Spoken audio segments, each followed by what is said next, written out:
الحمدللہ رب العالمین والصلاة والسلام علی سید المرسلین اما بعد فاعوذ باللہ من الشیطان الرجیم بسم اللہ الرحمن الرحیم صلی اللہ علی النبی امی وآلہ صلی اللہ علیہ وسلم الصلاة والسلام علیک یا سیدی یا رسول اللہ۔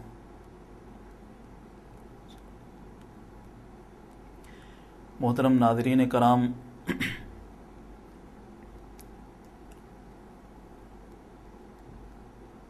گزشتہ پروگرام بہار شریعت کی فقہی نشستوں میں ہم نے مطلقاً انفاق فی سبیل اللہ کے حوالے سے سنا کہ اللہ کی راہ میں خرچ کرنے کا جو ذکر قرآن میں آیا ہے، اس خرچ کرنے سے کیا مراد ہے، کیا خرچ کرنا ہے اور کتنا خرچ کرنا ہے، اس سے متعلق ہم گزشتہ اپنے پروگرام کی فقہی نشستوں میں سن چکے ہیں، اور جو فضیلتیں، جو برکتیں انفاق فی سبیل اللہ کے حوالے سے اللہ کی جانب سے اس کے بندوں کے شامل حال ہوتی ہیں، اس کے متعلق بھی ہم نے سنا۔ اور پچھلی نشست میں وہ لوگ کہ جو اللہ کی راہ میں خوشدلی کے ساتھ خرچ کرتے ہیں، اپنے ان اسلاف کی یادوں سے بھی ہم نے اپنے ایمان کو، اپنے قلوب و اذہان کو مزین کیا۔ اور آج کی اس فقہی نشست میں ہم صدقات واجبہ اور دین اسلام کے اعلیٰ ترین ارکان میں سے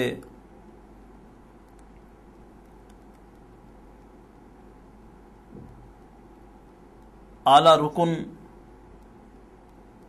یعنی زکوٰۃ کے متعلق قرآن و سنہ کی روشنی سے سنیں گے کہ زکوٰۃ کسے کہتے ہیں، زکوٰۃ ادا کرنے والے کے لیے شریعت نے کون کون سی شرائط لازم کی ہیں، کن اموال پر اور کتنا زکوٰۃ نکالی جاتی ہے، اور وہ کون لوگ ہیں کہ جن کے لیے اللہ تبارک و تعالی نے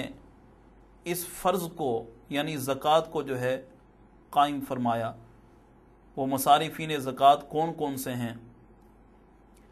تو آج کی اس مختصر سی فقہی نشست میں ہم زکوٰۃ کے احوال سے متعلق جو ہے وہ سنیں گے۔ چنانچہ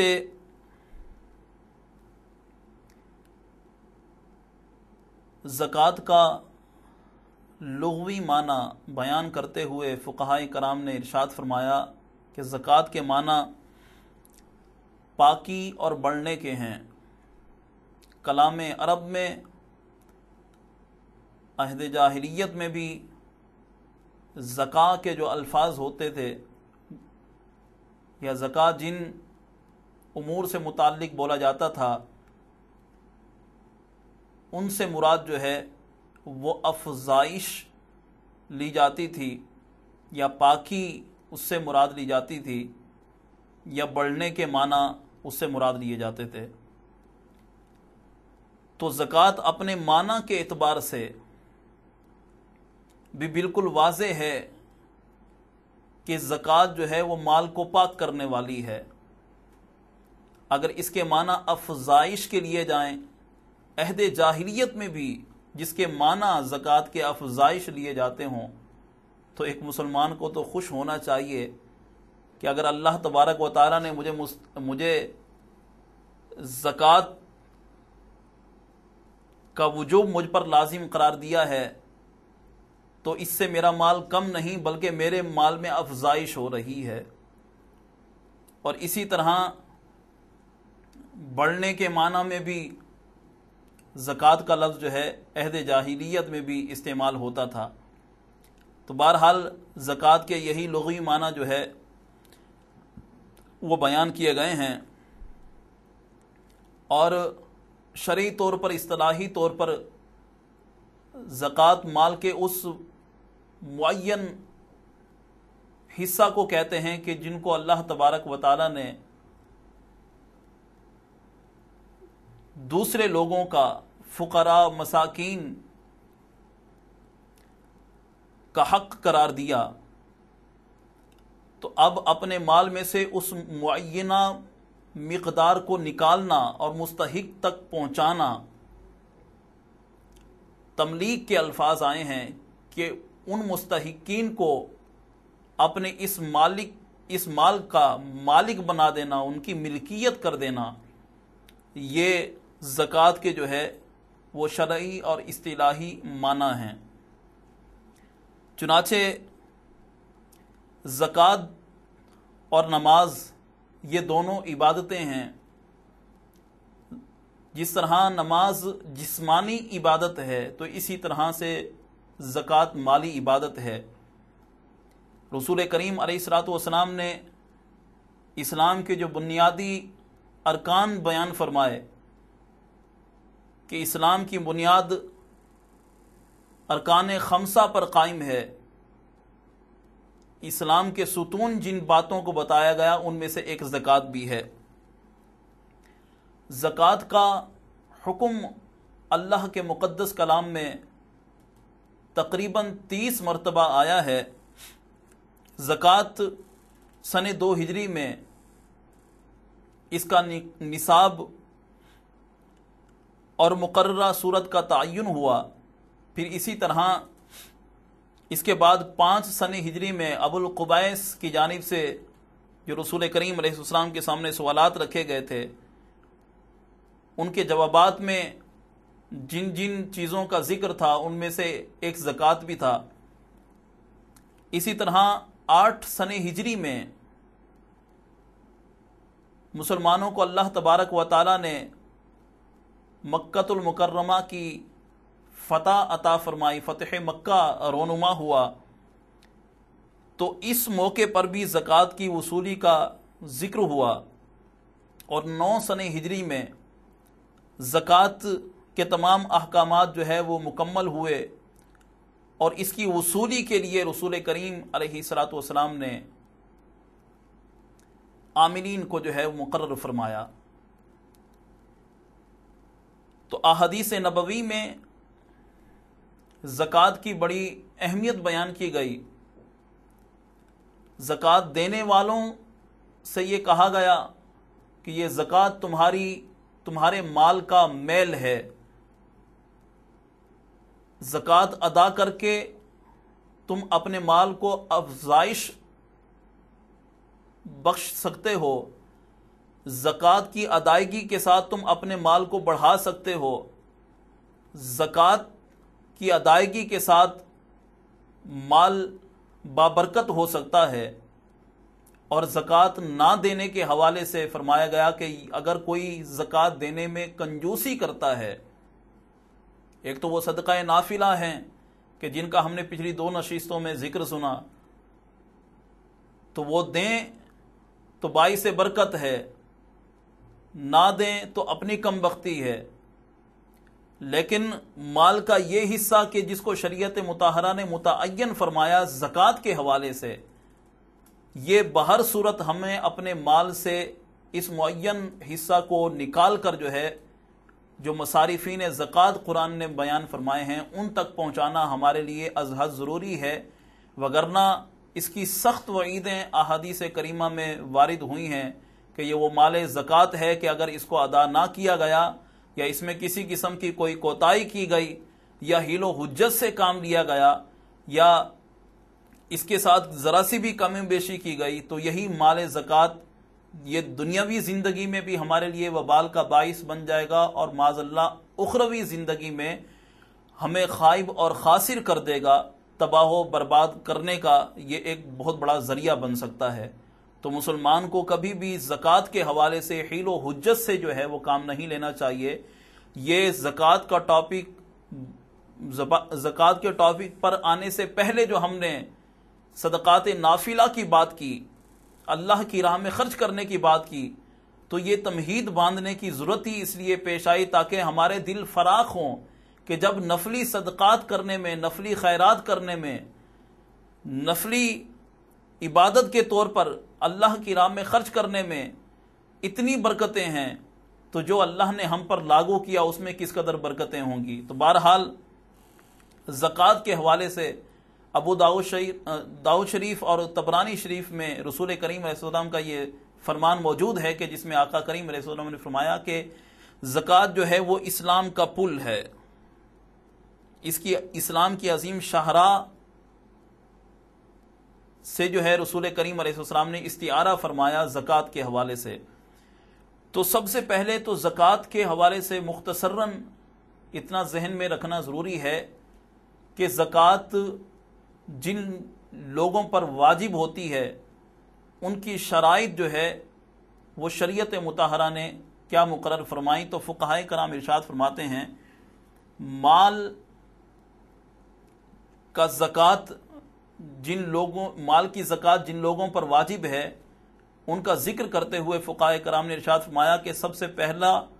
پہلی شرط جو زکوٰۃ ادا کرنے کے حوالے سے زکوٰۃ دینے والے کی ہے وہ مسلمان ہونا ہے۔ غیر مسلم پر قطعی طور پر زکوٰۃ نہیں ہے کیونکہ اس کا مال عند اللہ قابل قبول ہی نہیں، اللہ کی بارگاہ میں جو ہے قبول ہی نہیں، مردود ہے۔ تو جو مردود مال ہے اس سے انسان نہ خود نفع حاصل کر سکتا ہے، نہ اس سے کسی دوسرے کو نفع حاصل ہو سکتا ہے۔ تو غیر مسلم اگر زکوٰۃ ادا کرتا ہے تو اس کی زکوٰۃ کبھی بھی اللہ کے ہاں جو ہے وہ قابل قبول نہیں، وہ مردود ہی مردود ہے۔ تو جن لوگوں پر زکوٰۃ دینا واجب ہے تو وجوب زکوٰۃ کی شرائط میں سے فقہائے کرام نے پہلی شرط جو بیان کی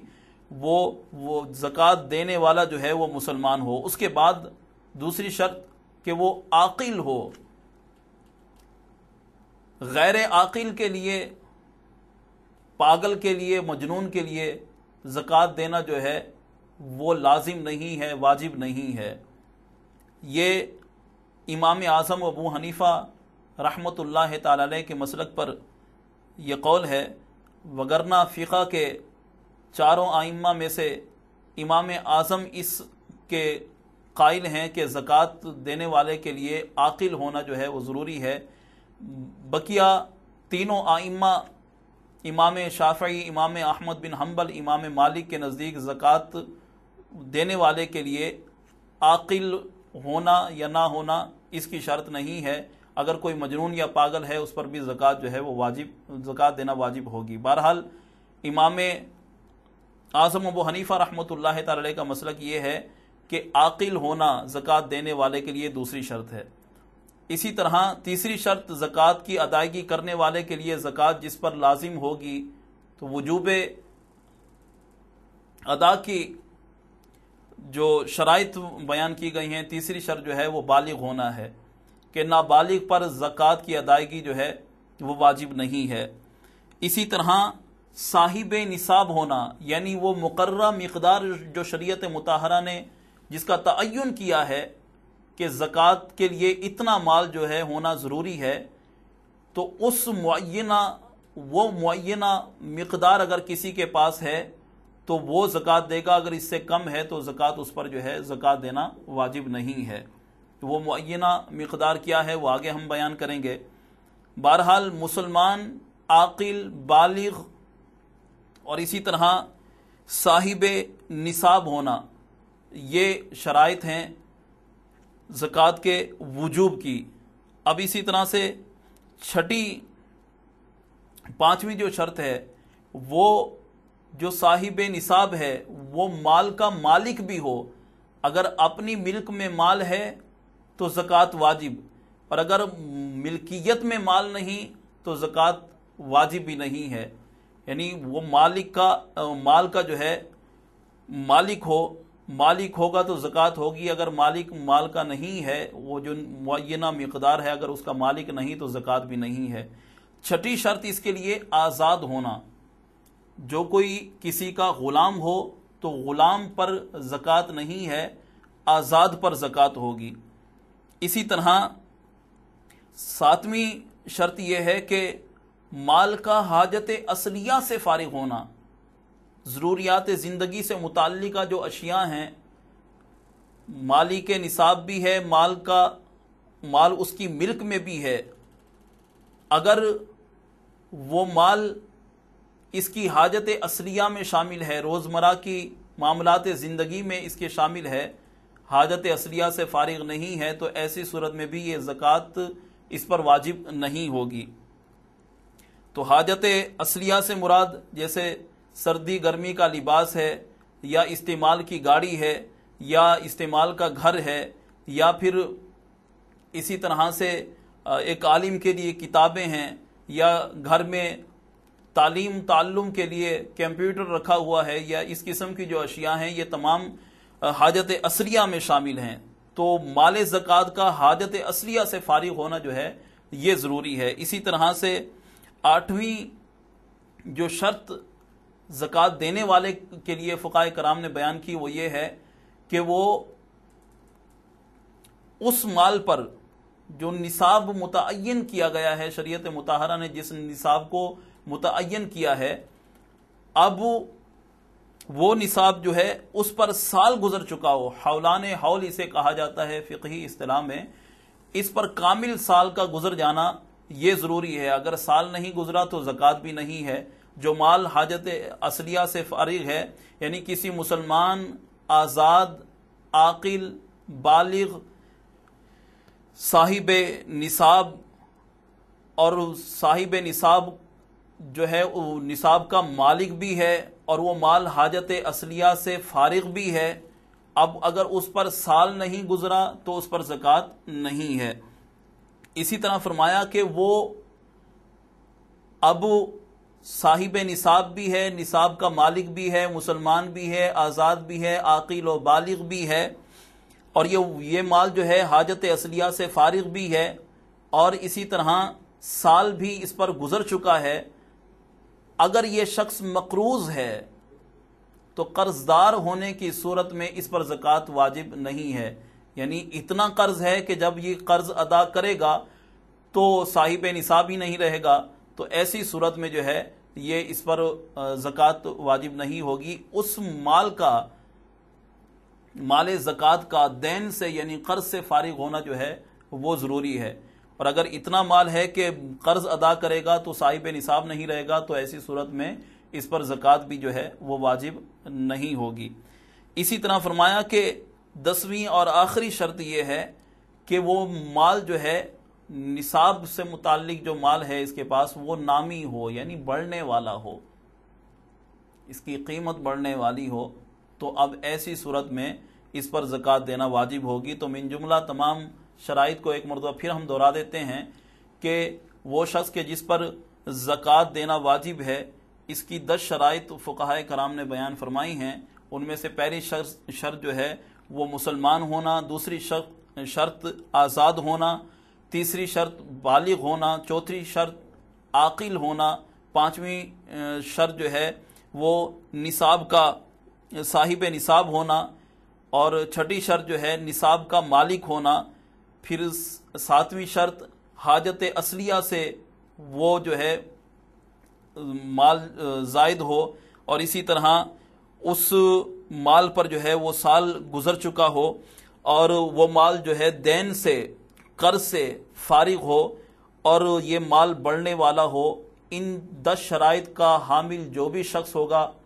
اس پر زکوٰۃ دینا واجب ہوگی۔ اب زکوٰۃ کتنی مقدار میں دی جائے، تو اس پر فقہائے کرام نے ارشاد فرمایا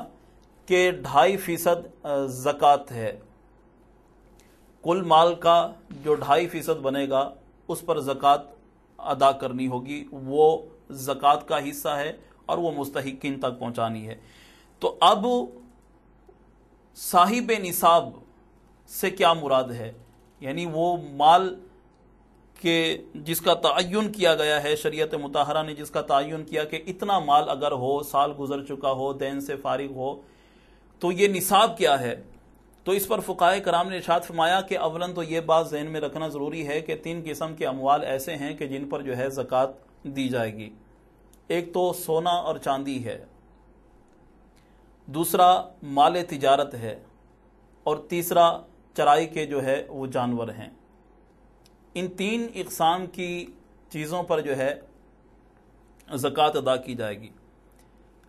سونے کی مقدار کو بیان کرتے ہوئے فقہائے کرام نے فرمایا کہ سونا اگر 7.5 تولے موجود ہے، حاجت اصلیہ سے فارغ ہے، دین سے فارغ ہے، سال گزر چکا ہے، اس پر زکوٰۃ ہوگی۔ چاندی کی مقدار بیان کرتے ہوئے فقہاء نے فرمایا کہ 52.5 تولے چاندی، 52.5 تولے چاندی یا 52.5 تولے چاندی ہو، حاجت اصلیہ سے فارغ، دین سے فارغ، اس کا مالک ہو، تو یہ مال بڑھنے والا بھی ہے، اب اس پر جو ہے زکوٰۃ لازم ہوگی۔ اسی طرح سونا چاندی کے بعد مال تجارت کا فرمایا گیا کہ مال تجارت وہ دوسری شق ہے کہ جس پر جو ہے زکوٰۃ، دوسری قسم کا مال ہے کہ جس پر زکوٰۃ لازم ہوگی۔ تو اب مال تجارت پر سال گزرنے پر جو ہے جو اس کا پروفٹ ہمیں حاصل ہوا، اس پر ہمیں زکوٰۃ ادا کرنی ہے۔ اور اس کے بعد چرائی کے جانور، یہ سلسلہ تقریباً چرائی کے جانور کا آج کل کے ماحول میں فی زمانہ مفقود ہو چکا ہے، اور اگر کسی کے پاس یہ ہیں تو اس کی مقدار بھی شریعت مطہرہ نے بیان کی ہے کہ اونٹ کی جو تعداد معین کی گئی وہ کم از کم 5 اونٹ ہیں، ان پر ان کو زکوٰۃ دینی ہوگی، اور وہ سائمہ ایک بکری ہے۔ اسی طرح سے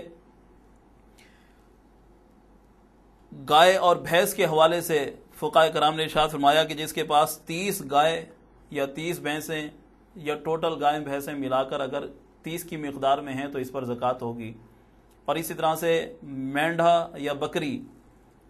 ان کی مقدار بیان کرتے ہوئے فقہائے کرام نے فرمایا کہ اگر یہ 40 کی مقدار میں ہیں تو ان پر زکوٰۃ ہوگی۔ تو سب سے پہلے جن لوگوں پر زکوٰۃ دینا واجب، ان کی شرائط ہم نے بیان کی، وہ 10 لوگ ہیں۔ اب جو نصاب ہے کہ جس پر زکوٰۃ واجب ہوگی وہ 3 قسم کے اموال ہیں، سونا چاندی ہے، مال تجارت ہے، یہ چرائی کے جانور ہیں، ان پر زکوٰۃ واجب ہوگی۔ اب ان میں سے ہم نے جو ہے وہ 2.5% جو ہے وہ زکوٰۃ نکالنی ہے۔ اب مصارفین زکوٰۃ کہ وہ لوگ کہ جو زکوٰۃ کے مستحق ہیں، ان کو بھی قرآن مجید نے جو ہے وہ بیان فرما دیا۔ رب العالمین کا فرمان سورہ توبہ پارہ نمبر 10 آیت نمبر 58 سے لے کر 60 تک، 58 سے 16 تک مصارفین زکوٰۃ کا ذکر اللہ تبارک و تعالیٰ نے فرمایا، انما صدقات للفقراء والمساکین۔ الآخر یہ آیت مبارکہ ہے کہ جس میں اللہ تبارک و تعالیٰ نے مصارفین زکوٰۃ کا حکم فرمایا۔ اب کسی کے پاس یہ 3 قسم کے اموال ہیں، سال گزر چکا ہے، حاجت اصلیہ سے فارغ ہیں، یہ اس کے مالک میں ملک میں ہیں، اور قرض سے یہ مال جو ہے وہ پاک ہے۔ اب ایسے شخص کو سال میں اپنے مال میں سے 2.5% جو ہے وہ زکوٰۃ نکالنا ہوگی۔ اب زکوٰۃ نکال کر کن لوگوں کو دینی ہے؟ تو ان مصارفین کو بھی اللہ تبارک و تعالیٰ نے بیان فرما دیا۔ اگر ان میں سے ہٹ کر کسی کو دیں گے تو اس کی 2 صورتیں ہیں، یا تو آپ نے اپنے مال کا اسے وکیل بنایا ہے اور وہ وکالت کے قابل بھی ہو، ناقابل کو جو اس کا متحمل نہیں ہے زکوٰۃ کا وکیل بننے کا، اگر اس کو وکیل بنا دیا، اس کو تھما دی، زکوٰۃ ادا نہیں ہوگی۔ اور اسی طرح غیر مصرف میں اٹھا کر اگر زکوٰۃ دے دی تب بھی زکوٰۃ ادا نہیں ہوگی۔ اب زکوٰۃ دی لیکن زکوٰۃ کا مالک نہیں بنایا تو اس صورت میں بھی زکوٰۃ ادا نہیں ہوگی۔ بہر صورت ان مصارفین زکوٰۃ میں سے کسی ایک کو جو ہے یا اپنے مال کے کچھ حصے کر کے ان میں سے ایک ایک کو کچھ حصہ دے دینے سے، ان کو اس مال کا مالک بنا دینے سے زکوٰۃ جو ہے، یہ تملیک یعنی مالک بنا دینا، یہ شرط ہے۔ اگر مالک نہیں بنائیں گے تو زکوٰۃ نہیں ہوگی۔ تو اب مختصر سی ڈیٹیل مصارفین زکوٰۃ کے حوالے سے سب سے پہلے تو اس میں فقیر کا ذکر کیا گیا، انما صدقات للفقراء، کہ صدقات جو ہیں صدقات واجبہ وہ فقراء کے لیے ہیں۔ تو فقراء سے مراد کہ ایسا شخص کہ جس کے پاس ضروریات زندگی کا کچھ مال تو ہو مگر اتنا نہیں کہ اس پر زکوٰۃ کا اطلاق ہو۔ ضروریات زندگی سے متعلق مال تو ہے لیکن اتنا نہیں ہے کہ جس پر زکوٰۃ کا اطلاق ہو، صاحب نصاب نہیں ہے، محتاج ہے، مفلس ہے، گھر کا کام بس چلا رہا ہے کہ سسٹم ایک چل رہا ہے، تو ایسے محتاج ایسے شخص کو فقیر کہا جاتا ہے کہ جس کے پاس ضروریات زندگی کا مال تو ہے مگر اتنا نہیں کہ جو زکوٰۃ کی حد تک پہنچ جائے، مفلس ہے، محتاج ہے، یہ فقیر کہلائے گا، اس کو زکوٰۃ دیجیے۔ پھر مسکین کا ذکر فرمایا گیا۔ مسکین وہ کہ جس کا جو پیٹ بھر کے کھانا کھانے اور پہننے کے لیے لباس کا محتاج ہو۔ یہ بھی اہم کہ جس کے پاس کھانا کھانے کو کچھ نہیں اور لباس پہننے کے لیے بھی محتاج ہے، کھانے کے لیے بھی محتاج ہے، زکوٰۃ اس کا حق ہے، اسے دیجیے۔ اسی طرح سے عاملین کا ذکر آیا، یعنی وہ اشخاص کے جن کو حاکم اسلام نے زکوٰۃ و عشر کی وصولی کے لیے مقرر کیا ہے، انہیں عاملین کہا جاتا ہے، تو زکوٰۃ کا اطلاق ان پر بھی ہوتا ہے۔ اسی طرح مؤلفاتی قلوب یعنی تالیف قلب والوں کے متعلق فرمایا گیا کہ انہیں زکوٰۃ دی جائے۔ تالیف قلب کا مطلب جو ہے وہ دل جوئی کرنا ہے، یعنی ایسے لوگ کہ جو اسلام کی طرف مائل ہو رہے ہیں تو ان کی امداد کرنا۔ یہ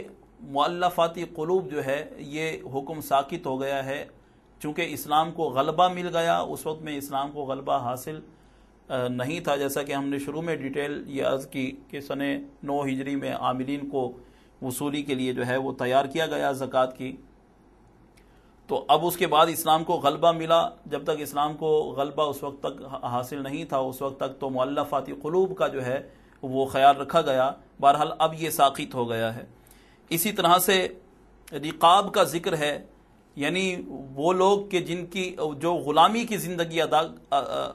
گزار رہے ہیں، ان کی گردن کو جو ہے غلامی سے آزاد کرنا زکوٰۃ کے مال کے ساتھ، یہ ایک مصرف بیان کیا گیا ہے۔ اسی طرح غارم یعنی جس پر اتنا قرض ہو کہ اگر اس کا جو اس کے پاس ہے وہ